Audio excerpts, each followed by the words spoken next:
Hoy, manghapon ka na to dira no. Kani akong agyadtuan mga tats isa ni sa ka resort. Kung mapansin ninyo murag balay, murag mansyon, murag balay sa hari no, pero dili isa na sa kaliguanan. Kumbaga ni uban lang ko sa kong amigo kay party man god. Siyempre pag party di jud ta mabitin diha. O mo na akong amigo di pa mahawa sa tong kamera. Kani mga kwarto-kwarto mga tats, isa-isa jud ni siya. Murag boarding house. Ang akong but pasabot sa isa ka kwarto na ay swimming pool, na ibidyokihan, na kananan, na lamisa tanan.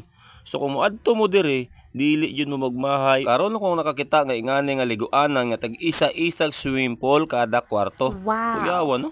Pila ka swimming pool ka na?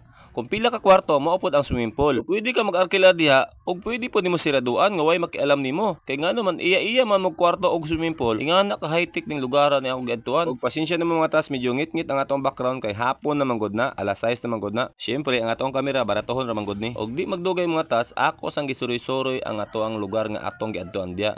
Ganiya wala ko mosulod didto mga taas kay nag-inom manggod sa tanduay. Syempre di man nato na kaya sa tumbaga, mo nang wala na ko mapakita sa inyo ang swimming pool o kanang place nga lugar nga unsa ka gwapo didto sa sulod. Basta isa-isa jud na kwarto, isa-isag liguanan, tanan-tanan. Og nisaka nako sa taas mga tats suraw nagkaway-kaway ta mura matagbo ko kwarto diya. Ang ato da tour lang baya. Tan-awar ko no murag balay sa hari. Ang nakahitik pa jud ani nga lugar mga tats kay naa ni siya sa kilid sa sapa. Ang atbang ana sapa. Dira jud yung gitukod ang iyang ginatawag nga resort or unsa ba nang tawag na to diya basta kay liguanan mao na. Og si babaw na daghan pug kay kwarto mura pug hotel. Og naa po'y mga pagkaon nga baligya didto. Unya mao lang sa to lami po ta video kay gwapo kay sa taas. Kaso lang nakahits ra man gud ta ani. Ilihog na lang tag share diha. Thanks.